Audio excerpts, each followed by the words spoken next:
Magandang araw mga boss. Bago ang lahat, maraming salamat sa walang sawa ninyong suporta. Hihingin ko muna ang kunting tulong ninyo na mag-like, subscribe, at e-share na din sa ating mga kakilala na mahilig sa mga kwentong katulad nito. Huwag din ninyong kalimutan e-comment ang inyong mga reaksyon sa ating kwento. Bago natin pagpatuloy ang kwento, mag-shoutout muna tayo kina Boss Benji Dongsal, The Gamer Fajardo, Roxy Eric, Enward Salibio, Alexis Rayanintes, at sa lahat nga silent listeners natin. Maraming salamat po sa suporta at sa pagpapatuloy ng Ang Lihim na Mayaman. Kabanata 911. Malapit na dumating ang gabi at ngayon ay huli na. Gayunpaman, ang katahimikan ng gabi ay nasira ng tunog ng isang napakalaking pagsabog. Ang mga kasalukuyang miyembro ng Pamilya Skyler ay naiwang nakatulala habang pinapanood ang mga apoy na sumisabog mula sa kinaroroonan ng kanilang bodega. Ano ba ang nangyayari? Sigaw ni Noe na naramdaman ang panginginig ng pagsabog sa tabi ni Burke at ng ilan pa. Lahat sila ay nakaupo sa malaking conference hall ng Pamilya Skyler nang maganap ang pagsabog. Master, may isang bagay na naging labis na mali. Ang aming bodega ay sumabog lamang sa apoy. Inanunsyo ang isang mayordoma, nang sumabog siya sa silid kung saan naroon ang mga nakatulalang lalaki. Ano? Sagot ni Noe nang maramdaman niyang bahagyang kumaibot. Ang labi niya, may dahilan siya upang maging galit na galit tulad ng kasalukuyan. Pagkatapos ng lahat, sa buong mga taon, hindi ginamit ng mga Skyler ang kanilang warehouse upang mag-imbak ng mga hindi importanteng bagay. Sa kabaligtaran, ang karamihan sa kanilang mahahalagang impormasyon at mga dokumento ay naimbak doon. Sino ang may pananagutan dito? Sino ang naglakas loob na gumawa ng ganito sa Pamilya Skyler? Umungal na galit na galit. Si Noe, nagpadala na ako ng mga tao upang siyasatin. Sagot agad ng mayordoma, mabuti yan. Dapat nating abutin ang mga salarin kung ito ang huli nating gawin. Ungol ni Noe nang agad niyang akayin ang grupo ng mga tao palabas ng conference hall. Tulad ng lahat ng nangyayari, humigit kumulang 10 mga numero ang maaaring makita na mabilis na patungo sa mga kagubatang matatagpuan malapit sa mansyon ng Pamilya Skyler. Hindi nagtagal bago makarating ang mga ito sa ilang mga tolda na naipatayo sa halip malalim sa kagubatan. Tapos na ang lahat, G.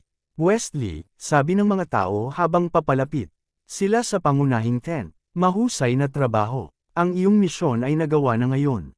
Mula dito, maghihintay lang tayo at tingnan kung ano ang susunod na gagawin ni G. Crawford, sagot ni Quest habang dumulas siya palabas ng tent bago tumango. Nagsasalita tungkol kay G. Crawford, ipadala ang pangalawang koponan. Sabihin sa kanila na maging handa upang magbigay ng tulong. Dapat si G. Crawford o alinman sa iba pang mga nakatakas ay kailanganin ito. Utos ni Quest. Ang dating mayabang na kabataan ay hindi na nagrespeto kay Gerald matapos na saksihan ang kanyang totoong kakayahan. Sa katunayan, respeto na sa kanya ngayon. Kung sa bagay, inatasan siya ni Gerald na gumawa ng isang bagay na sobrang magulo, at ang gulo ay isang bagay na nasisiyahan sa paglikha ni Quest. Bukod sa paglikha ng problema, responsable din ang Quest sa pagbibigay ng tulong kay Gerald tuwing kailangan niya ito. Ang kanilang plano ay kasalukuyang tumatakbo ng maayos dahil binigyan ni Gerald ang Quest ng paunang tagubilin mula sa loob ng nakatagong silid kanina. Kahit na ang lokasyon ng base camp na kasalukuyang naruroon nila ay pinili ni Gerald. Pagkatapos ng lahat, inutusan niya ang dalawang nasasakupang Skyler, na ngayon ay patay na, upang idalye ang tanawin na nakapalibot sa mansion ng Pamilya Skyler noon. Matapos may tayo ang mga tent, ang susunod na utos ni Gerald ay ang Quest na magpadala ng mga tao sa mansion ng Skyler upang magsimula ng sunog. Hindi rin yun problema para sa Quest. Ngayon na ipinadala niya ang pangalawang koponan upang bantayan ang pagtakas ni Gerald. Ang kailangan lang gawin ni Quest ay maghintay para sa ligtas na pagbabalik ni Gerald. Ano ang tunog na iyon, Jasmine? Naramdaman mo ba ang panginginig na iyon? Napakadilim din sa labas. Wala akong makita, sabi ni Mindy. Wala rin akong ideya kahit naligtas na ipalagay na mayroong pagsabog. Gayunpaman, dahil ang mga bagay na tunog ay medyo magulo sa labas ngayon, sa palagay ko ay gagana talaga iyon sa amin. Sinasabi kong sinubukan natin ang aming pagtakas ngayon. Sa pagkakaalam namin, si Lolo ay maaaring ang nag-ayos para maganap ang pagsabog na iyon. Huwag nating sayangin ang pagkakataong ito, sagot ni Jasmine habang lahat ng mga sangkot sa plano ng pagtakas ay sabay na tumango. Matapos matiyak na handa na ang lahat na kasangkot, tahimik nilang binubuksan ang pintuan na kanina pa nakakulong bago gumawa ng dash para sa exit na sinusundan ng mga landas na naunang plano nila. Kahit na tumawid sila sa ilang mga nasasakupan sa pasilyo, halos hindi sila isyu para kay Jasmine habang mabilis na niya silang binubo. Dahil namatay na rin ang kuryente, mayroon silang elemento ng sorpresa sa kanilang panig. Ang kaguluhan sa labas ay iginuhit ang karamihan sa mga subordinate na malayo din sa mga pasilyo na pinapayagan silang sumugod sa gusali ng walang labis na gulo. Sa labas ng paningin ngayon, ang natitirang mga bihag na sumisilip sa pag-usad ng grupo ng tumakas sa buong oras na ito. Mula sa pasukan ng nakatagong silid, ay nagsabing, mukhang napabuti lang nila ito. Narinig iyon, nagbigay hininga si Mindy. Taliwas sa kung ano ang paunang nakaplano, natapos si Mindy na manatili sa silid, natatakot na mapunta siya sa isang pasanin habang tumakas sila. Ano ang dapat nating gawin ngayon, Stella? Isabel, tila medyo magulo doon. Dapat ba nating gamitin ang pagkakataong ito upang magawa natin ang ating sariling pagtakas? Nag-aalalang tanong ni Mindy. Sa sandaling iyon, naramdaman niya na may humawak sa kanyang kamay. Paglingon kung sino ang responsable, agad na natunaw ang mga alalahanin ni Mindy nang makita niya na si Sanderson iyon. Sanderson, hindi ba kayo sumugod palabas kasama si Jasmine at ang iba pa kanina? Panipi, umiling siya pagkatapos ay sumenyas para sa kanya na sabihin sa iba na gumawa ng isang malaking pagtakas habang ang mga bagay ay nangyayari pa rin sa labas.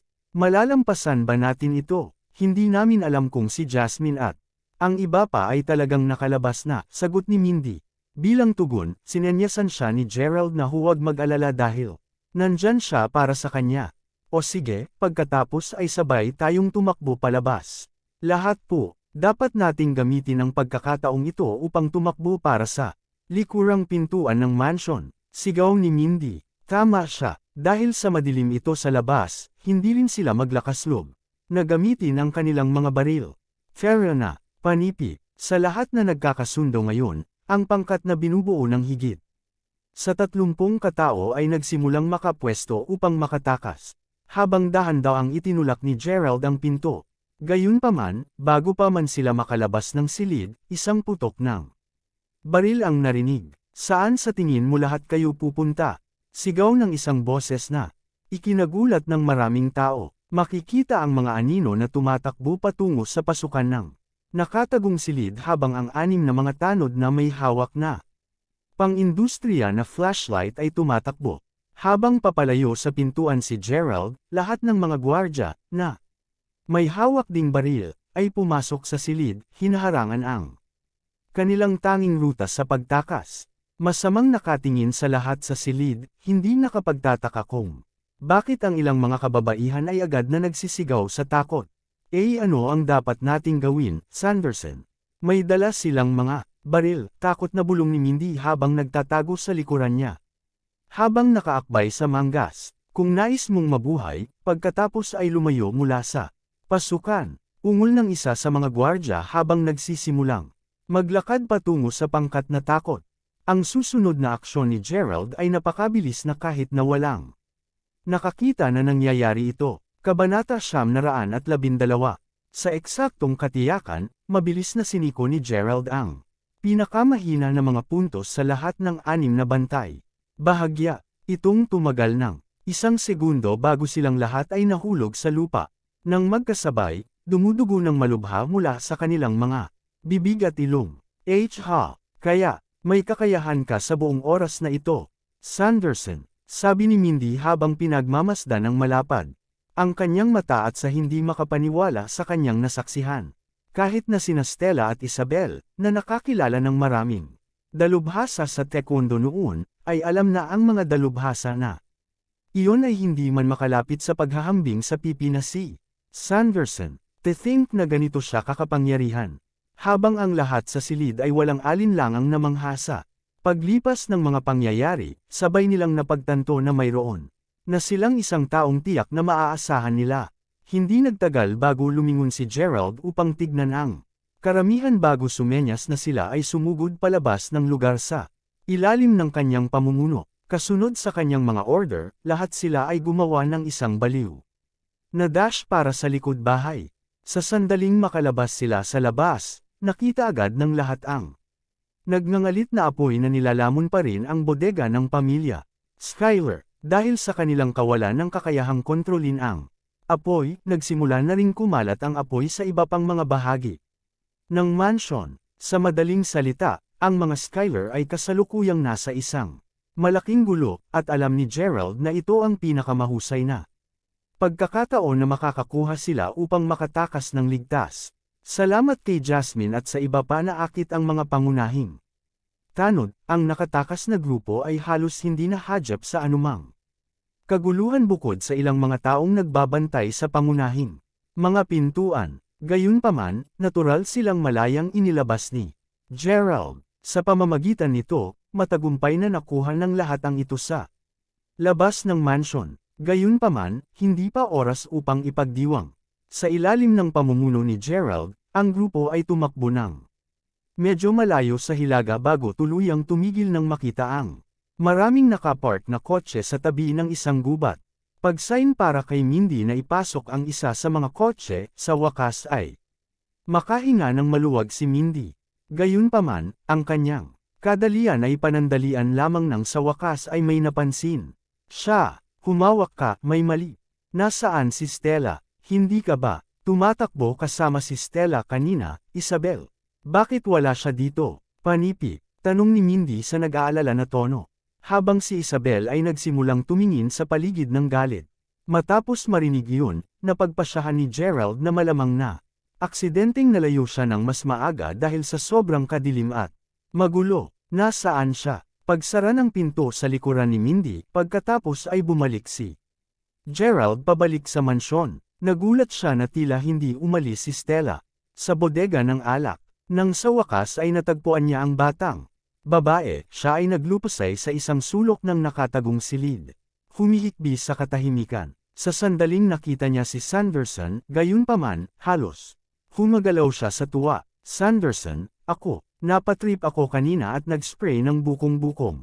Paliwanag ni Stella habang kinakagat ang ibabang labi. Bilasan mo, bitbitin kita. Sagot ni Gerald habang binubuhat siya nito patalikod. Teka, ano, maaari mong pag-usapan ito sa buong oras? Sanderson, tanong ni Stella, labis na namangha sa biglaang paghahayag. Diyos di asterisk man ito. Nakalimutan mo na ba ang tunog ko? Sagot ni Gerald na may mapait na ngiti sa labi habang umiling. Nang marinig iyon, inabot siya ng isang segundo upang mapagtanto ito, ngunit nang gawin niya ito, agad na nanlaki ang mga mata niya. Gerald, talagang may katuturan iyon. Mula sa pagkakataong nakilala kita, alam kong pamilyar ang tingin na iyon. Bakit hindi ko namalayan kanina na pareho ang hiyubog ng katawan? Ngunit teka, hindi ba may isang kakilabot na nangyari sa iyon noon? Tanong ni Stella, puno ng mga katanungan. Mahabang kwento. Pag-usapan lamang natin iyon sa sandaling makaluwas na tayo. Gayon din, gawin mong sikreto ang aking pagkakakilanlan sa ngayon. Walang dapat malaman na nasa Salford Province ako. Naiintindihan mo ba? Sabi ni Gerald habang nakatingin sa kanya. Matapos makita ang kanyang matibay na pagtango, nagsimula ng tumakas ang duo. Ang sumunod na 2 oras ay lumipas halos dahan-daang. Masakit para kay Jasmine at sa iba pa mula sa Vanguard team. Dahil nabunggo nila si Yael habang tumatakas kanina, tumakas sila patungong timog patungo sa bulubunduking lugar habang inutusan ni Yael ang kanyang mga tauhan na habulin sila. Kahit na ang mga nasasakop ni Yael ay tila nawala sa kanila ngayon.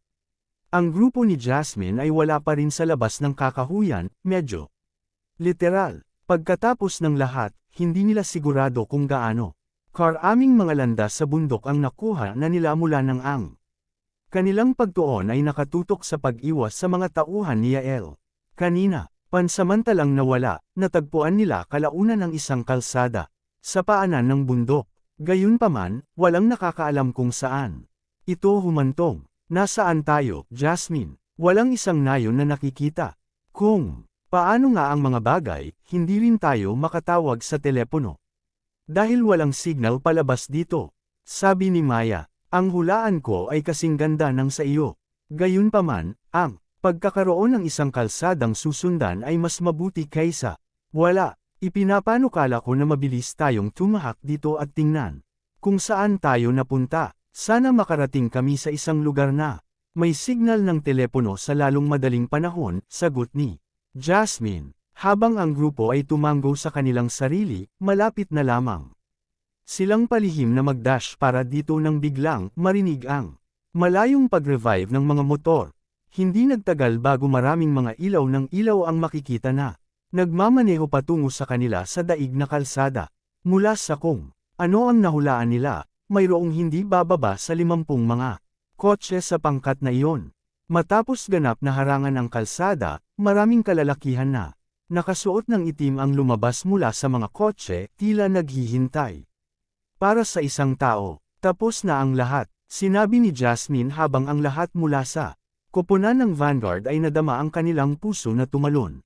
Hindi nagtagal, isang taong mayaman ang hitsura na tila pinuno ng napakalaking grupo, ay lumabas mula sa isang kotse at nagsimulang maglakad patungo kay Jasmine. Nakangiti, tinanong niya, pwede ang alinman sa inyo na maging Miss Jasmine Fenderson, Kabanata 913. Sino ka? Pinapante ka ba ni Yael dito? Tanong ni Jasmine sa medyo nagdududa na tono. Kahit na dumating ang gabi, ang mga headlight mula sa lahat ng mga kotse ay sapat na maliwanag para sa mga nasa loob ng grupo ni Jasmine upang makita kung gaano kahusay ang solemn na ng mga tanod habang nakatayo sila sa likuran ng kanilang pinuno. Malinaw na ang mga bodyguard na ito ay nakatanggap lamang ng mahigpit na pagsasanay, at mula sa alam ni Jasmine, iilan lamang sa malalaking pamilya ang kayang umarkila ng gayong makapangyarihang mga tanod. Ano pa, huli na ang lahat ngunit ang mga kalalakihan ay dumating na may gayong kadakilaan. Paano hindi sila magiging subordinate ni Yael? Ang pag-alam na nagsilbi lamang upang palakasin si Jasmine at ang pagkabalisa ng iba habang malapit silang nakatayo sa paghahanda sa alinman sa pag-atake o pagtakbo. Tagumpay, Yael, sino yun? Nginisya ng binata ng isang pinuno. Bago idinagdag, inutusan ako ng aking Panginoon na ihatid ka palayo sa panganib, Miss Fenderson.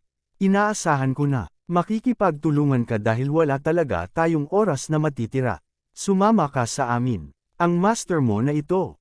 Sino siya? Tanong ni Jasmine na may isang nakataas na kilay. Gayunpaman, walang sinabi ang kabataan at simpleng bumalik sa kanyang kotse. Kaagad niyang nagawa iyon, lumakad ang dalawang tanod sa grupo ni Jasmine bago sabihin, mangyaring ipasok ang kotse, Miss Fenderson, at ang iba pa sa iyo. Dadalhin ka namin sa isang lugar na ligtas. Panipi. Nang marinig iyon, nagkatinginan lang si Jasmine at ang iba pa. Kung ang mga kalalakihan ay tunay na may masasamang hangarin, tiyak na aatake nila si Jasmine at ang kanyang pangkat sa sandaling tumayo sila sa harap nila. Gayunpaman, hindi nila ginawa. Mayroon ding isyo kung gaano karaming mga makapangyarihang bantay ang naruroon. Alam ni Jasmine para sa isang katotohanan na wala sa kanila ang makakayanan ng maraming bihasang mga bantay ng paisa-isa. Sa huli, simpleng tumango lang si Jasmine. Ano ang iba pang pagpipilian na mayroon silang ngunit maniwala sa kanila? Matapos ang pagpasok sa kotse, ang lahat ng 50 mga kotse ay agad na nagsimulang tumakbo sa kalsada. Makalipas ang ilang sandali nang ang mga kotse sa wakas ay tumigil sa isang kita sa labas ng isang malaking bodega na matatagpuan sa isang lugar sa loob ng mga suburb ng lungsod. Ang mga tauhan ni Yael ay hindi dapat matagpuan ang lugar na ito nang madali, kaya't ligtas ka sa ngayon, sabi ng pinuno mula dati. Habang nagsindi siya ng sigarilyo habang inaakay ang grupo sa lugar, Matapos ang isang maikling lakad, si Jasmine at ang kanyang grupo ay agad na guminhawa nang makita na ang mga maiinit na pagkain ay inihanda para sa kanila. Salamat sa pag-save mo sa amin, Ginoo. Paano ka namin matutugunan? Nagpapasalamat na tanong ni Maya nang maramdaman niyang nag-flutter ang kanyang puso.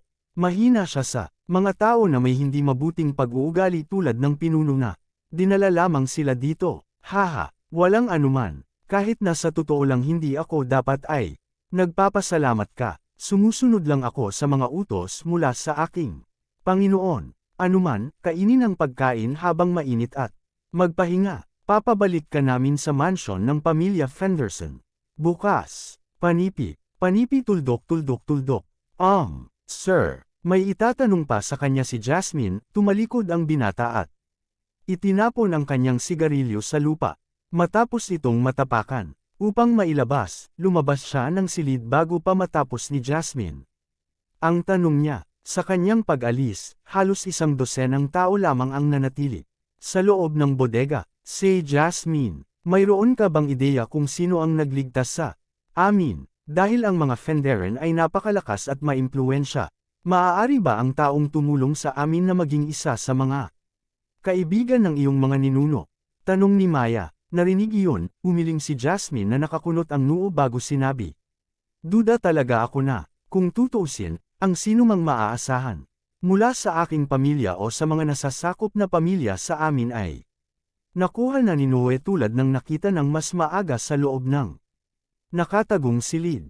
Tulad ng para sa mga kaibigan ng pamilya, wala akong natatandaan na anuman sa kanila na misteryoso, makapangyarihan, o maimpluwensyang ito. Wala talaga akong kaunting bakas sa kung sino ang maaaring gumawa ng lahat ng ito.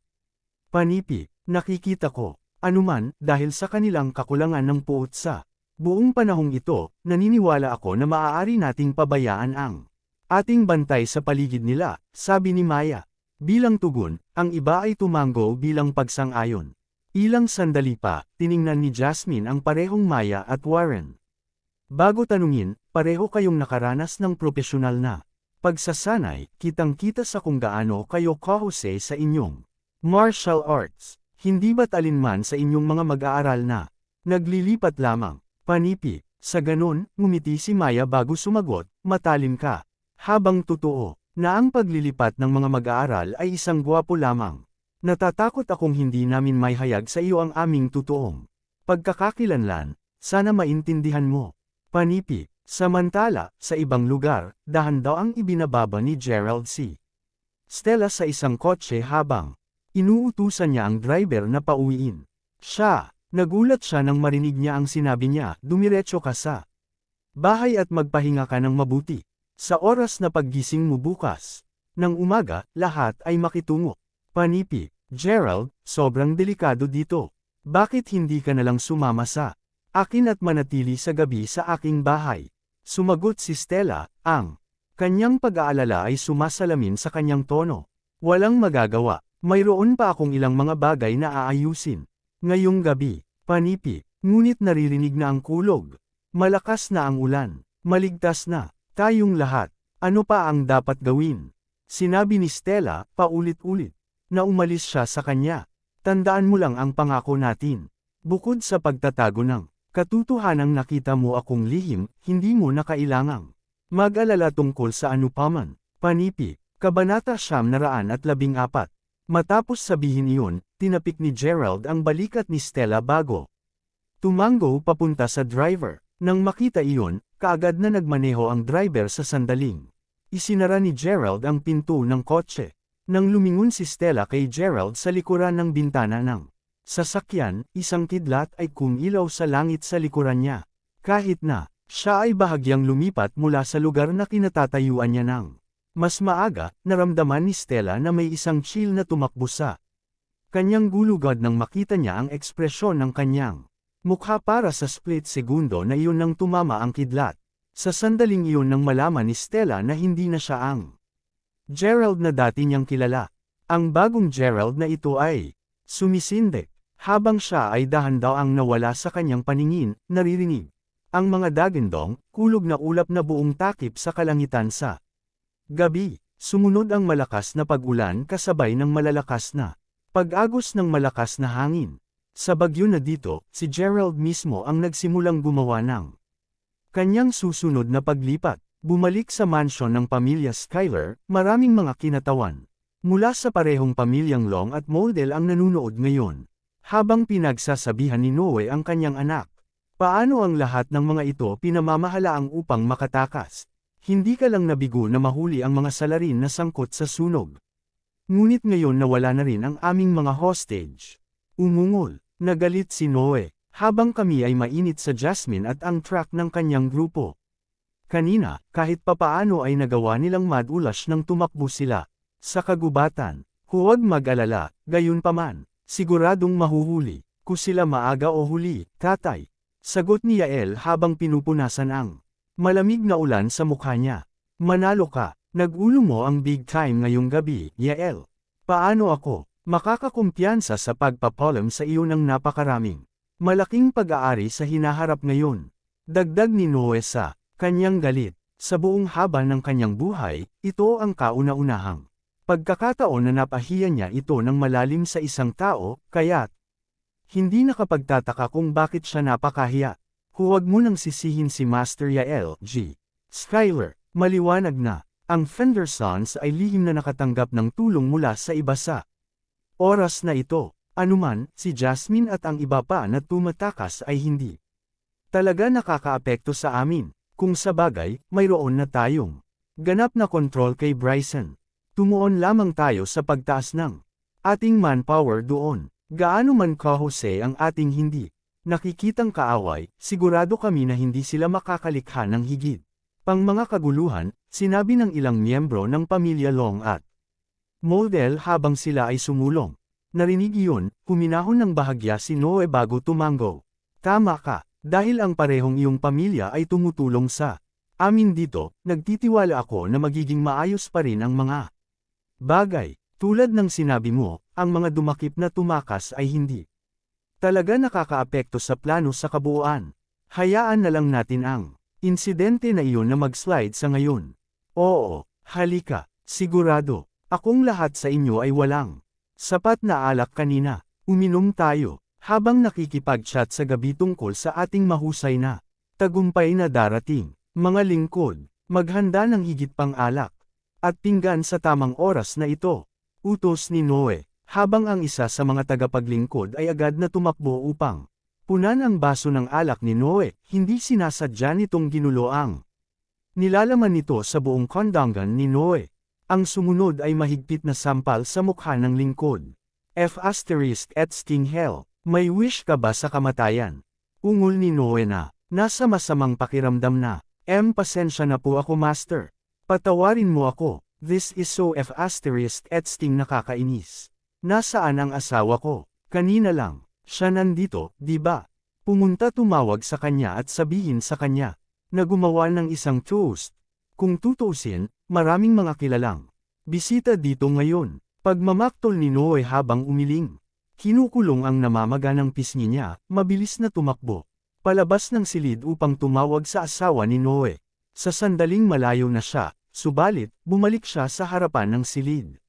Bago dumura, ikaw matandang B*****, tiyak na mamamatay ka ng isang kakilakilabot.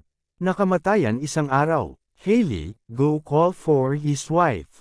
Sigaw ng alipin habang patuloy na nakatingin sa pintuan ng conference room. Bagaman alam niya para sa isang katotohanan na si Hailey, isang babaeng tagapaglingkod, ay kabilang sa ilang iba pang mga tagapaglingkod na naipost sa tukoy na koridor na ito, walang bumalik na sagot. Paglingon niya, sinigawan niya ulit ang utos.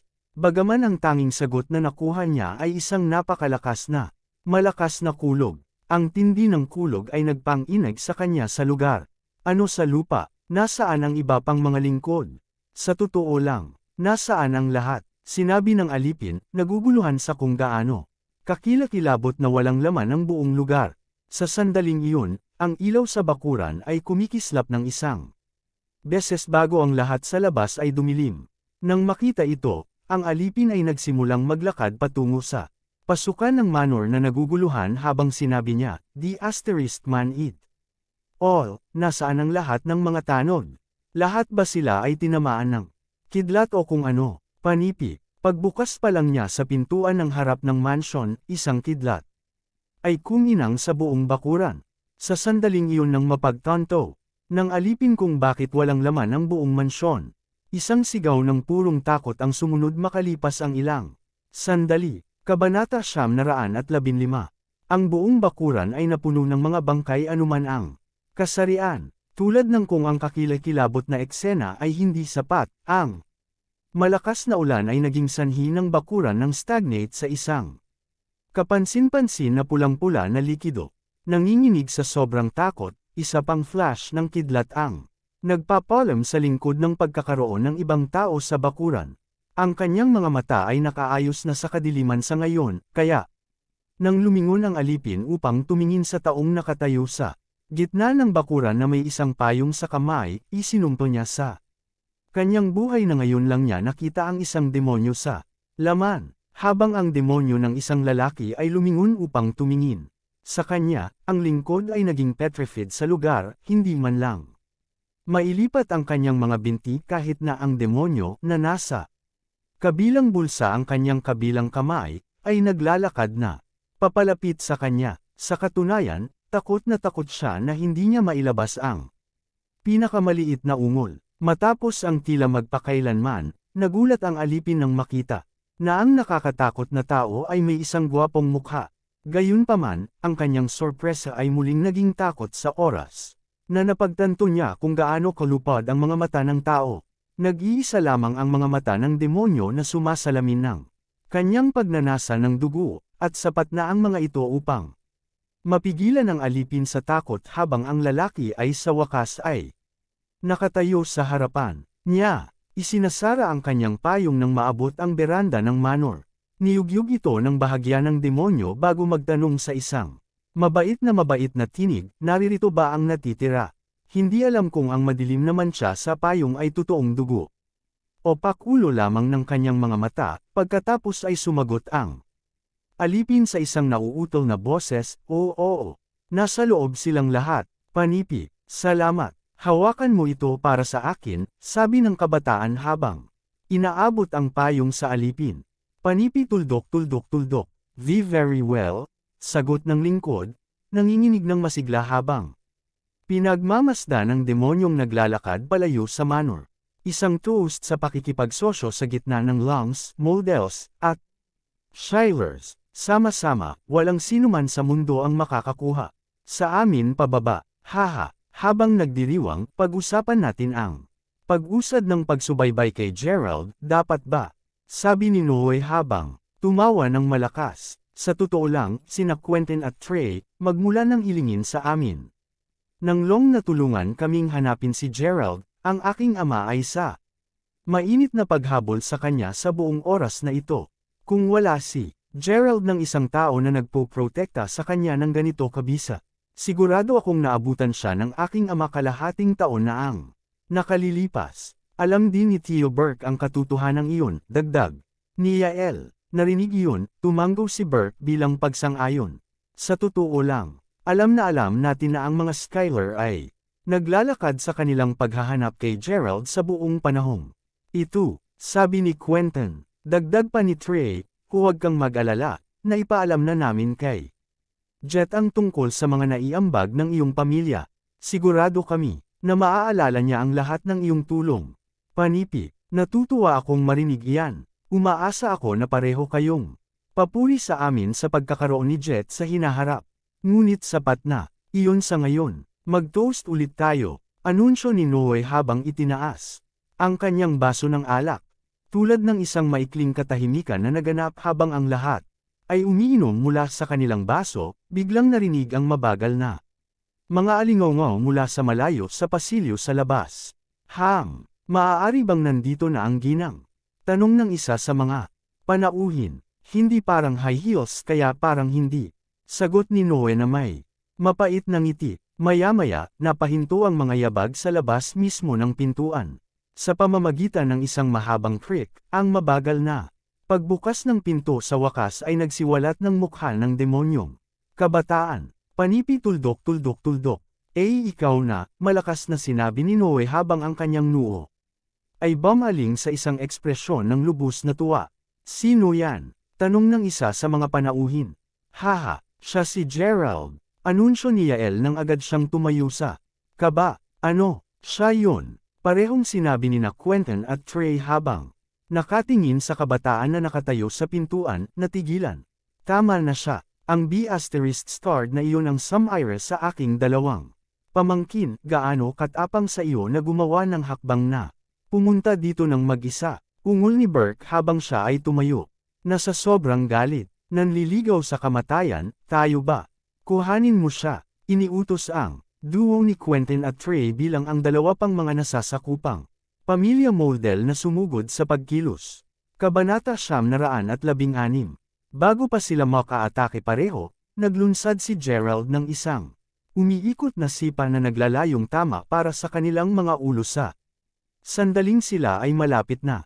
Sa maikling sandaling iyon, kapwa nadarama ng mga taga-ilalim ng Moldel ang kanilang mga mata na halos namumula sa kanilang mga bungo, habang lumilipad sila sa kabilang dulo ng silid. Pareho na, silang walang malay. Ano? Sigaw kapwa magkasabay sina Quentin at Trey, nanlaki ang mga mata nila sa gulat. Ang dalawang iyon ay mag-aaral ng pamilyang Moldel, totoong. Bumaba lamang sila mula sa isang solong sipa. At galing kay Gerald, ng lahat ng tao. Kung hindi nila ito nakita ng kanilang sariling mga mata, hindi nila ito pinaniwalaan. Gayunpaman, ang lahat ay naruroon ng maganap ang eksena. Mula kailan naging napakalakas ni Gerald. Kaya't mayroon lamang 4 na mga Moldel na naruroon ngayon. Sa gayon 2 na lang ang natira sa iyo, hulaan ko. Halika sabay, kayo sa akin, sabi ni Gerald na may mahinang ngiti sa labi. Mga bantay, pumunta ka rito, mabilis. Utos ni Noe nang maramdaman niya ang malamig na pawis na tumutulo sa noo niya. Gayunpaman, walang dumating. Nang tuluyang lumingon si Noe kay Gerald, namutla agad ang mukha nang makita ang ngisi sa mukha ni Gerald. Ginawa mo ba? Inilabas mo silang lahat? O pinatay mo sila? Anuman, sana ay alam mo na nakialam ka sa pamilyang Moldel. Ikaw ba at ang iba pang mga Crawfords ay mayroong isang hiling sa kamatayan o ano? Tiyak na sisirain ng tito natin ang iyong pamilya. Para dito, banta ng duo ni Quentin at Trey. Kahit na lumitaw silang kalmado, ang duo ay matapat na kinilabutan. Sa totoo lang hindi nila malalaman ang pangalan ni Court kung hindi ganito kahirap ang sitwasyon. Naku, tiyak na hinahabol ni Court ang aking pamilya ngayon. Iyon ay, kung naririnig niya ang tungkol sa alinman sa mga ito sa una. Pagkatapos ng lahat, hanggat walang mga saksi na mapag-uusapan, walang sino man ang makakaalam na ako ang pumatay sa isang pamangkin o 2 sa kanya. Sagot ni Gerald, lumalaki ang ngiti. Nito, ikaw B*****, itigil ang lahat ng ito ng sabay-sabay bago ko iulat. Ang lahat ng ito sa aking tiyuhin. Gusto mo ba talagang ilabas niya ang lahat ng kanyang galit sa mga Crawfords? Galit na, ungol ni Quentin. Sa ganoon, pasimpleng umiling si Gerald. Hindi mo nakuha, hindi ba? Bakit mo ipinapalagay na ang sinuman sa inyo sa loob ng silid na ito ay gagawing buhay ngayong gabi? Panipi, narinig iyon, si Quentin at Trey ay napalunok sa galit. Kahit si Burke ay natroma sa kanilang mabangis na pagngangalit habang sumisigaw, nabibigkas mo ang B*****. Ang mga Moldel ay isang kagalang-galang na pamilya na may pinakamalakas sa lahat ng mga linya ng dugo. Magsasaka ka lang kumpara sa amin. Ibabalik namin sa amin ang iyong bangkay ngayong gabi kung ito ang huling bagay na aming ginagawa. Panipi, sa nasabing iyon, agad na sumuntok si duo kay Gerald. Hindi tulad ng nakaraang 2 Moldel, sina Quentin at Trey ay nasa isang ganap na magkakaibang antas. Pagkatapos ng lahat, sila ay direktang mga inapo ng pamilya, at ang pagkakaroon ng dalisay na dugo ng Moldel sa loob ng mga ito ay nagpalakas sa kanila. Gayunpaman, malinaw na minaliit nila si Gerald. Hindi na siya, ngayon ang parehong tao sa kalahating taon na ang nakakaraan. Sa buong panahong iyon, si Gerald ay naliligo sa mga halaman na ibinigay sa kanya ni Finlay. Habang ang unang 3 buwan na ginagawa na nagbigay sa kanya ng bahagyang mas malakas, ito ay ang mga huling buwan na naging sanhi ng pagbabago ni Gerald sa kung paano siya ngayon. Matapat, siyang nagulat sa kung gaano kabisa ang paliguan ng halaman ng. Sa wakas ay nasubukan niya ang kanyang totoong mga kakayahan sa unang pagkakataon. Alam ng eksakto kung gaano siya katatag ngayon ay ang dahilan kung bakit hindi na siya natatakot sa mga model. Sa katunayan, hindi malayo ang makuha upang angkinan na kahit si Court ay mahihirapan na siya mismo ang patayin. Gayunpaman, pinipigilan pa rin ni Gerald ang direktang pagharap kay Court. Pagkatapos ng lahat, habang natitiyak niya na tiyak na may mas mataas na pagkakataong makaligtas laban sa kanya, ayaw ni Gerald na pansinin si Court na nalalaman ang katotohanan ang kanyang lakas ay hindi pa optimal upang talunin siya. Matapat, siyang nag-aalala na kung hindi niya natapos ang Court ng isang beses, hindi siya magiging sapat na malakas upang protektahan ang kanyang pamilya nang ilunsad ni Court ang kanyang hindi may iwasang pag-atake. Anuman, may napagtanto din si Gerald sa kanyang nakaraang 6 na buwan na kasama si Finlay. Habang tinitiyak ng matandang lalaking laging inaaway si Gerald. Kahit isang beses sa isang linggo, palaging napupunta sa isang hakbang sa likuran ni Finlay si Gerald.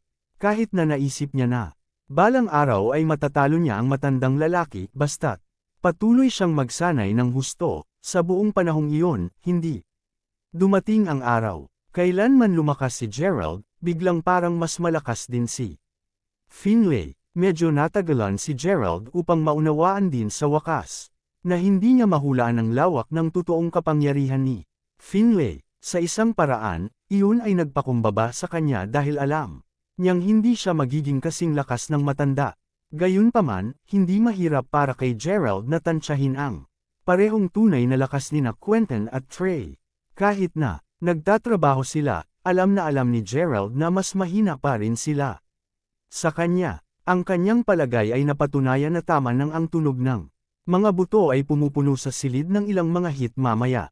Habang dumadaloy ang dugo mula sa nakanganga na mga mata at bibig ng dalawang model, pareho silang tuluyang nahulog sa lupa ng malalakas na kulog. Kabanata 917. Halos kaagad pagkatapos, maririnig ang mga tunog ng baso ng alak at mga plato laban sa bawat isa. Nang ang lahat ay lumingon upang tingnan kung sino ang sanhi ng raketa, nakita nila na sina Burke, Noe, at Yael ay nakahawak sa mesa. Habang sila ay nanginginig ng labis sa sobrang takot, mayroon silang dahilan upang ito ay takot na takot.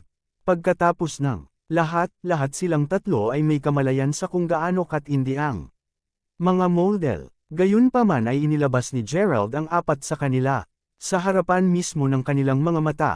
Habang umakyat si Gerald, bumagsak agad si Burke sa lupa. Sumisigaw, "Huwag mo akong patayin, Gerald.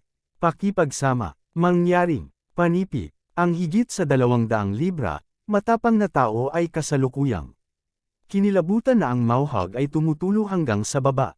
"Ipagkait mo, 6 na buwan na ang nakalilipas nang tumakas ako. Sa Salford Province alam mo, mayroon akong higit sa 30 kapatid na lalaki at ngayon wala sa kanila ang buhay dahil sa iyong mga kalalakihan. Lahat sila kaibigan ko mula kay Mayberry. Bakit, hindi mo sila pinatawad noon?" Takot na sinabi ni Gerald habang tinatapik ang ulo ni Burke. Mali sa akin ang gumawa nito.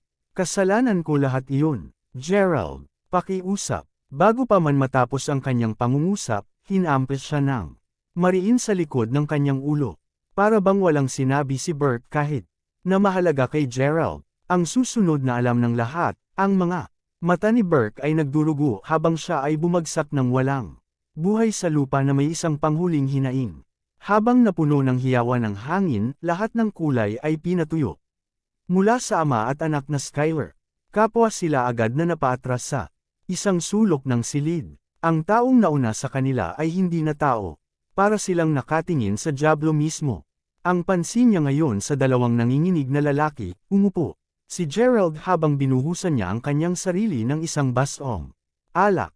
Matapos makagat sa isang abalone, lumunok siya bago sinabi, "Kaya narinig kong pareho kayo nang hinahanap ako sa buong lalawigan ng Salford. Gumastos ka ng walang maliit na halaga upang manghuli din ako, sa pag-alala ko. Kaya, narito ako ngayon. Ano ang kailangan mo sa akin? Tanong ni Gerald habang nakatingin sa kanila sa mga mata. Wala tayong kailangan, talagang. Walang importanteng nais na gusto namin. Nauutol na sabi ni Noe sa takot. Wala, halika ngayon, nagastos mo na ang lahat ng cash na hanapin. Ako, at narito naisip ko na dapat ay isang bagay na napakahalaga. Totoo lang iyon lang ang dahilan kung bakit pareho pa kayong buhay. Ngayon, panunuya ni Gerald, bilang tinapos niya ang abalone at ibinaba ang baso ng alak hanggang sa wala na. Tinapik ang kanyang mga hita, tumayo si Gerald at nagsimulang maglakad papunta sa dalawang Skyler. Sa bawat hakbang na kanyang ginawa, ang mga dagandong ng kulog sa labas ay tila palakas ng palakas. Hanggang sa huli, tumigil ang mga pag-aaway at pati na rin ang ulan. Ito ay paminsan-minsan mamaya kapag ang mga maliliwanag na ilaw ay sumikat sa mansyon ng pamilya Skyler. Ang mga ilaw ay sobrang nakakagulo na ang sinumang mula sa loob ay maaaring madaling ipalagay na ito ay tanghali. Tahimik, isang may cape figure ang kumuha ng isang bag ng mga bagay bago umalis sa bahay ng pamilya Skyler, hindi nakita, at nawala sa gabi. Nang tuluyang dumating ang umaga, malutong ang panahon dahil sa ulan na bumagsak kagabi. Sa loob ng isang malaking bodega, higit sa 10 kutsan ang makikita na inilatag sa buong lugar, at natutulog sa kanila, ay si Jasmine at ang kanyang pangkat mula noong gabi bago. Nang marinig ang dahan-daang pagkupas ng mga yabag, nag-flutter ang mga eyelid ni Jasmine. Isang segundo lamang ang ginugol para makapaggising ang dalaga at maupo sa pansin. Pagtingin ko sa paligid, nakita niya na si Maya at ang iba pa ay komportable pa ring natutulog, dahil ang ilaw ng araw ay sumisilip na sa mga bintana ngunit wala ring lumitaw na nasa labas ng silid-tipiganan. Naging mousy sa si Jasmine, sinenyasan siya na sumigaw, "Hoy, gisingin mo. Gumising kayo lahat." Panipi, ano ang problema, Jasmine? Inaantok pa ako, bulong ni Maya, habang humihikab. Tumingin ka sa paligid. Walang naiwan dito maliban sa amin, sabi ni Jasmine. Narinig iyon, napansin ng bawat isa kung gaano ito kakaiba. Sa katunayan, nagtataka ako kung saan sila napunta. Maraming iba pa sa amin dito kagabi ngunit hindi namin narinig na umaalis na sila. Panipi, Kabanata 918. Ginawa ni Warren ang pahayag na iyon nang tumayo siya. Si Jasmine mismo ang nakasimangot habang iniskan ang storeroom. Natigil ang kanyang tingin nang makita ang ilang mga stick ng Jaws na nakalagay malapit sa isang sulok ng silid. Iyon ang dapat na naging dahilan kung bakit antok na antok tayo, sabi ni Jasmine habang itinuturo ang kanyang natuklasan. Kaya nga bakit? Gayunpaman, sino ang mga taong iyon? Bakit? Hindi na lang nila sinabi sa amin kung sino ang pagkatapos nilang iligtas tayo, sagot ni Maya. Bago pa man makasagot ang sinuman, ang isa sa mga kasapi ng pangkat na nagsisiyasat na sa lugar, ay sumigaw, "Hoy, halika ka dito, sa palagay ko may iniiwan sila para sa atin." Narinig iyon, pinalibutan ng lahat ang kahon na may nakalagay na tala. Ang tala mismo ang nagsulat, "To, Maya. Hulaan na alam natin kung sino ang magbubukas nito," sinabi ng isa pang miyembro ng koponan. Mismong si Maya ngayon ay nakaramdam ng pagkaligalig sa tuwa. Habang iniisip niya kung ano ang maaaring nasa loob, nasulyapan niya si Warren na may labis na pangit na ekspresyon sa kanyang mukha. Napansin na nakatingin siya sa kanya, sinabi ni Warren na may bahid ng galit sa boses, "Ituloy at buksan mo na ito. Kung hindi mo, gagawin ko. Panipi, "Hoy, malinaw na para sa akin ito. Ako lang ang makakabukas nito," sukli ni Maya sa inis na tono. "Kaya pagkatapos buksan ito, maingat, kahit na wala kaming ideya kung ano ang nasa loob nito," ungol ni Warren habang nakatingin kay Maya, na parang gusto niyang pumili ng away. Sa lahat ng katapatan, nag-alala siya na kung tunay na nagustuhan ni Maya ang mga nilalaman ng kahon na iyon, mapupunta siya sa ibang tao. Bago maganap ang isang pagtatalo, sumigaw si Jasmine sa isang tahimik na tono, "Itigil mo na. Hindi mo ba naririnig yun? May lalapit." Panipi, Nang masabi iyon, agad siyang tumungo sa pangunahing pintuan ng bodega ng walang tunog na mga hakbang. Tumaas ang tensyon habang hinahanda ng bawat isa ang kanilang sarili na harapin kung ano man ang susunod. Pagkatapos ng lahat, ang mga tao sa labas ay maaaring maging shylers. Pagkatapos ng isang maikling sandali ng katahimikan, gayunpaman, isang matamis na babaeng tinig ang maririnig na nagsasabing, "Jasmine, Maya, nandyan ka ba sa loob?" Kinilala ni Jasmine ang boses na iyon kahit saan.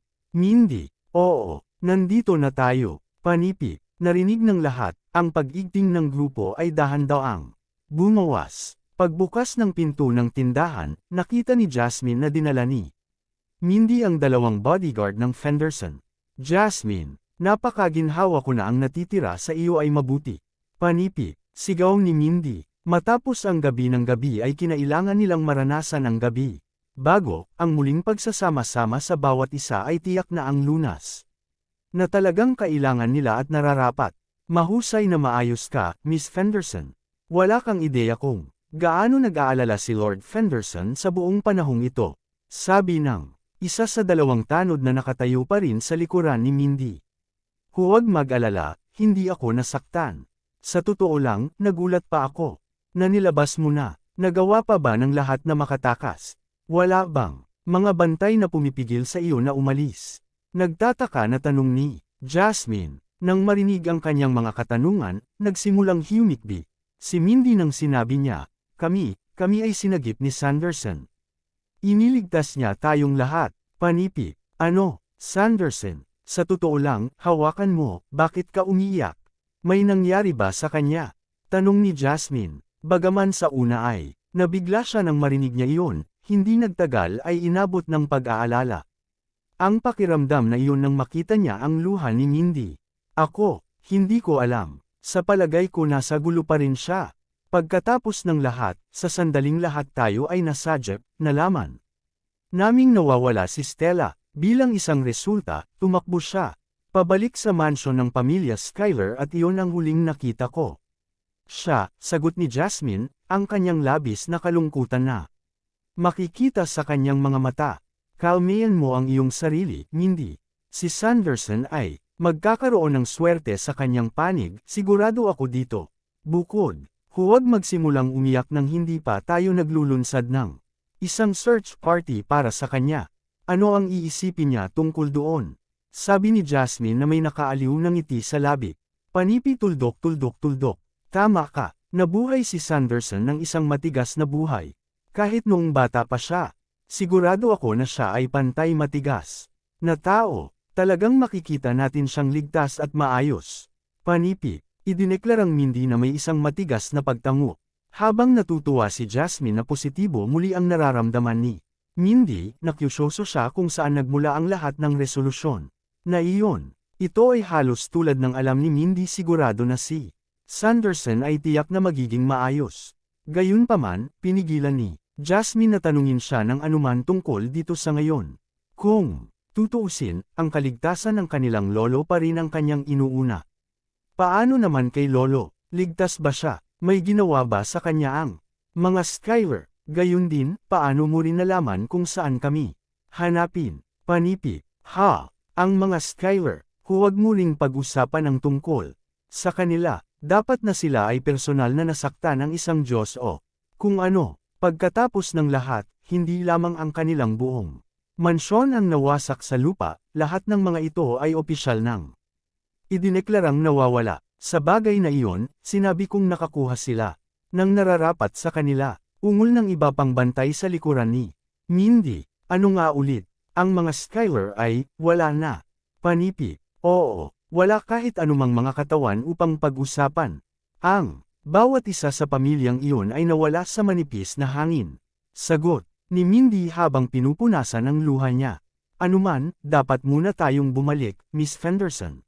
Si Lord Fenderson ay maghuhas ng isang pagpupulong ng pamilya sa lalong madaling panahon at tila nais niyang ipahayag ang isang bagay na mahalaga. Panipi, Kabanata 919. At isang bagay na mahalaga iyon. Alam na buo na ang pamilya. Fenderson ay halos napuksa dahil sa kanyang pag-iingat, si Bryson ay responsibilidad para sa insidente kahit na ano paman. Matapos huminahon ng kaunti, inisip ni Bryson kung paano sila halos natanggal ng isang basal na pamilya. Kung ang lahat ng iyon ay maaaring mangyari sa ilalim ng kanyang pamamahala. Pagkatapos ay inamin niya na siya ay tumatanda at hindi maaasahan. Ang katotohanan na hindi niya may pagtanggol ang kanyang sarili ng walang tulong ay karagdagang katibayan na sa wakas ay oras na para sa pagbabago. Ipinaliwanag kung bakit ang kalagayan ng pagpupulong ng pamilya Fenderson sa oras na ito ay ibang-iba. Ang bawat isa ay nakayuko habang hinihintay ang pagsasalita ni Bryson. Pag-ubo upang masira ang katahimikan at makuha ang pansin ng lahat, inalis ni Bryson ang kanyang lalamunan bago sinabi, "Mayroon akong napakahalagang balita na ipahayag ngayong araw. Na ito, ang anunsyo na ito ay magiging pinakahuling desisyon na gagawin ko bilang pinuno ng pamilyang ito." Panipi, narinig iyon, angat ang lahat ng ulo habang nakatingin sa matanda. Makinig ng mabuti, para sa susunod na pinuno ng Fendersons ay si Jasmine. Masyado na akong matanda ngayon, at kahit na ang pangalawa at pangatlo ay kapwa matanda at maaasahan, natatakot ako na masyadong kampante sila.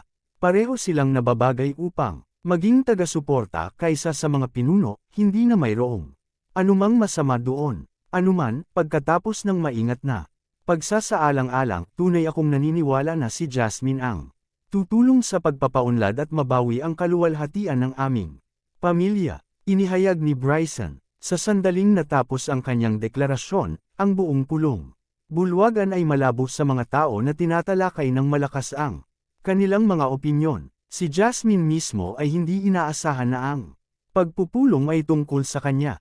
Nakatayo, sinabi niya pagkatapos, habang pinarangalan akong napili, hindi ko lang maipapalagay ang ulo, lolo. Malayo pa rin ako sa bata at marami pa ang dapat kong matutunan. Sigurado ako na hindi ko pa mahahawakan ang posisyon ng pinuno.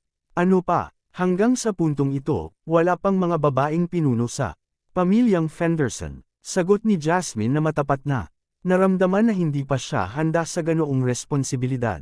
Bilang tugon, itinaas lamang ni Bryson ang isang solong kamay, na hinihimok ang lahat na manahimik. Hindi na kailangang pag-usapan pa ito. Ang aking desisyon ay pangwakas. Habang natitiyak kong nagdududa ka tungkol sa buong bagay, naniniwala ako sa iyo, Jasmine. Naniniwala ako na kahit na pakasalan mo ang taong mahal mo, magagawa mo ring maging isang mahusay na ulo ng pamilya. Tulad ng para sa natitirang sa iyo, dapat munang malaman sa ngayon na hindi na ako hihirang ng isang tao upang maging pinuno ng walang wastong dahilan. Pinag-uusapan na maging isang pinuno, bibigyan kita ng iyong unang pangmatagalang gawain ngayon, Jasmine. Nakikita ko ang maraming potensyal sa mga mula sa pangatlo at ikaapat na henerasyon ng iyong mga tiyuhin. Mula ngayon, responsable ka para sa pagsasanay sa pangatlo at ikaapat na henerasyon upang maging mas mahusay na pinuno. Pagtapos ni Bryson, nang marinig iyon, lahat ay nagsimulang kumalma ulit. Sila ay matapat na nag-aalala tungkol sa katotohanan na ang Fenderson ay kailangang baguhin ang apelyido ng kanilang pamilya. Sa sandaling si Jasmine ay ikinasal sa ibang tao at nanganak ng isang bata. Gayunpaman, sa siguradong sigurado ni Bryson sa kanyang pangwakas na desisyon, ang karamihan ng tao ay natangay ng isang bagong pagpapasya. Ako, suportado ko ng buo ang desisyon na hayaan si Miss Jasmine na maging pinuno ng Fendersons. Sigaw ng isa sa mga miyembro ng pamilya, tulad ng ginagawa ko. Tiyak na nakuha mo ito. Napatingin si Bryson sa sarili na nakangiti habang pinapanood ang kapwa niya sariling pamilya at ang mga pamilyang vassal na nagpapaligaya kay Jasmine. Ayan, narinig mo ang mga tao, Jasmine.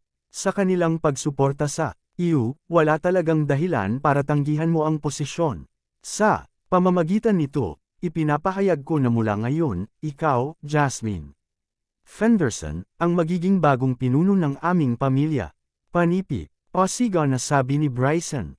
Sa sandaling natapos ang pagpupulong, bumalik si Bryson sa kanyang silid, ang kanyang mayordoma na sumusuporta sa kanya. Habang ang lahat ay nagpunta upang batiin si Jasmine. Habang si Jasmine ay pasasalamatan silang lahat sa halip na atubili.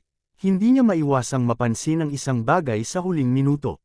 Nasaan si Mindy? Ang karaniwang maingay na batang babae ay hindi nakita sa buong pagpupulong. Kapag binigyan siya ng karamihan ng puwang, lumakad si Jasmine sa mayordoma ni Mindy bago magtanong, nakita mo na ba si Mindy? Nakatitiyak siya na si Mindy ay kasama niya nang pareho silang bumalik sa mansyon ng pamilya Fenderson kanina. Ay, si Miss Mindy ay nagtaboy bago magsimula ang pagpupulong. May hahanap daw siya. Panipi. Ano? Maghanap ka ng tao. Ulit ni Jasmine, natigilan. Tumagal ito sa kanya ng isang segundo, ngunit sa wakas ay napagtanto niya kung ano ang layunin ni Mindy. Tulad ng natanto, sa loob niya, nagbulungan siya, maaari ka bang lumabas sa paghahanap para kay Sanderson nang wala ako? Habang si Jasmine mismo ang nagtrato kay Sanderson tulad ng isang mabuting kaibigan, alam niya kung gaano pa siya pinahalagahan ni Mindy. Ano pa, mahalagang nawala siya ngayon dahil sa mga issue ng kanilang pamilya. Umiling, sinabi ni Jasmine, ihanda mo na ang sasakyan. Kasalukuyan pa rin itong mapanganib para sa kanya na mag-alaala sa labas ng mag-isa. Panipi, kaagad, Miss Jasmine. Kabanata 920. Habang inihanda na ng mayordoma ang kotse, si Mindy mismo ay nakatayo na sa harap ng natitirang mansyon ng pamilya Skyler. Excuse me, pero may nakita ka bang nakasuot ng maskara? Tungkol siya sa tangkad na ito at sa pagbaba ng maskara, mayroon siyang malubhang mga marka ng paso sa kanyang mga mata, tanong ng isang batang babae sa isang random na dumadaan habang iniangat niya ang kamay sa kanyang ulo upang gayahin kung gaano katangkad si Sanderson. Panipi tuldok. Hindi wala ako, sagot ng naguguluhan na lalaki. Ngunit paano ito magiging posible? Sinabi niya sa amin na pupunta siya para hanapin kami ngunit hindi niya ginawa. Hindi man lang siya sa York North Mountain. Saan siya maaaring napunta sa? Sinubukan ko pa ring tawagan si Stella ngunit hindi ko rin siya maabot. Nang napunta ako sa kanyang lugar, parang lumipat siya. Hoy, sino sa palagay mo ang makakapagsabi sa akin kung saan nagpunta si Sanderson? Tanong ni Mindy. Ang taong dumaan mismo ay natigilan ng malaman na idirekta niya ang tanong sa kanya. Inaskan siya mula ulo hanggang paa, sa kanya. Iniling bago tumakbo. Napakalungkot na ang isang kagandahang iyon ay parang nakakabaliw. Saan ka napunta, Sanderson? Ikaw, sinabi mo na babalik ka. Nakakausapin mo ako sa hardin tuwing gabi. Nangako ka. Ako, tumanggi akong maniwala na nagsinungaling ka sa akin. Mangyaring, Sanderson. Ikaw ang aking pinakamahusay at nag-iisang kaibigan. Ikaw, hindi ka basta-basta maaaring umalis ng ganoon. Nasaan ka? Bulong ni Mindy sa sarili. Ang nasa isip lang ng dalaga ngayon ay si Sanderson. Naisip niya, kung gaano siya simple at banayad. Paano sa tuwing kinakausap siya nito, nakikinig siya sa kanya ng maigi, aliwin at hinihikayat siya sa pamamagitan ng kanyang kilos. Habang totoo na una siyang nakalapitan sa kanya mula noong mukhang madali siyang mabobuli at gusto niyang matuto ng sign language, mabagal na nagbago ang hangarin niya sa paglipas ng panahon. Sa ilang mga araw lamang na pagsasama nila, naging umaasa siya sa kanya. Ano pa, dahil alam niya na ipagsapalaran niya ang kanyang buhay upang iligtas siya at marami pang iba, alam niya na ang paglimot sa kanya ay magiging imposible ngayon. Matapos maghintay ng kaunting oras, kalaunan ay sumandal si Mindy sa isang pader bago lumuhad. Nasaan ka, Sanderson? Nang siya ay napunta ng mas maaga sa York North Mountain, wala sina Master Jenkinson o Sanderson din. Ang pwesto ni Stella naman ay tila tuluyan ng naiwang. Dahil hindi niya nakuha ang anumang mga tawag ni Mindy, hindi nga nasiguro ni Mindy kung ang natitirang pamilya ni Stella ay umalis na kasama o wala siya. Sa madaling salita, hindi na nakipag-ugnay si Mindy sa huling tao na maaaring nakakita kay Sanderson. Basta, mangyaring maging ligtas, Sanderson. Tahimik na, pakiusap ni Mindy. Maya-maya pa, bumangon si Mindy. Pakiramdam niya ay sobrang hindi mapalagay na magmupong dito kung maaari pa niyang hanapin si Sanderson. Pagpas siyang maghanap para sa kanya sa pamamagitan ng paglalakad. Sa halip na sumakay sa kanyang kotse, naramdaman niya ang isang bagong pagpapasya sa kanya na hanapin siya, upang maghanap, para sa lalaking nakapag-spark muli ng pag-asa sa kanya pagkatapos na manirahan sa planeta na ito ng higit sa 20 taon. Paimpol siyang nawala sa kanyang pagkabata. Si Mindy ay walang mga kaibigan, o wala siyang anumang makahulugang pakikipag-ugnay sa sinumang labas ng kanyang pamilya sa pinakamahabang oras. Si Sanderson ang sagisag ng lahat ng kanyang pinakahihintay. Walang pakialam si Mindy kung siya ay pangit o hindi mahalaga sa kanya na hindi man siya makapagsalita ng maayos. Wala sa mga iyon. Ang mahalaga sa kanya, ang pinakamahalaga ay ang katotohanan na si Sanderson ay isang taong nakakaintindi sa kanya. Isang tao na palaging nasa paligid. Tuwing siya ay nagagalit, ang isang tao na maaaring pakiramdam niya ay ligtas. Nag-alala ang kanyang focus habang nagpatuloy sa pag-iisip tungkol sa kanya, hindi man lang napansin na tumatawid siya sa isang bukas na kalsada. Bumalik lamang siya sa kanyang katinuan nang marinig niya ang malakas na pagbago ng isang makina. Paglingon upang tingnan ang pinagmulan ng tunog, siya ay petrified upang makita ang isang malaking truck na tumatakbo papunta sa kanya. Ang driver mismo ay humihikab, ngunit sa sandaling makita siya nito, huli na ang huli. Kahit na natapakan niya ang preno, alam niyang nasa malalim na gulo siya nang marinig niya ang tunog ng isang nakakasakit na banggaan. Kasunod nito, ang mahina na katawan ni Mindy ay lumayo ng medyo malayo bago bumaba ng malakas sa lupa. Ang teleponong hinawakan niya kanina ay lalong bumagsak. Ang screen nito ngayon ay buong basag. Ang isang keychain ng tila isang maliit na tao na may maskara ay makikita na nakabitin sa dulo ng kanyang telepono. Malinaw kung sino ang kahawig nito. Hanggang dito na lang ang ating kwento. Huwag kalimutan mag-like, share and follow for more story ng Ang Lihim na Mayaman.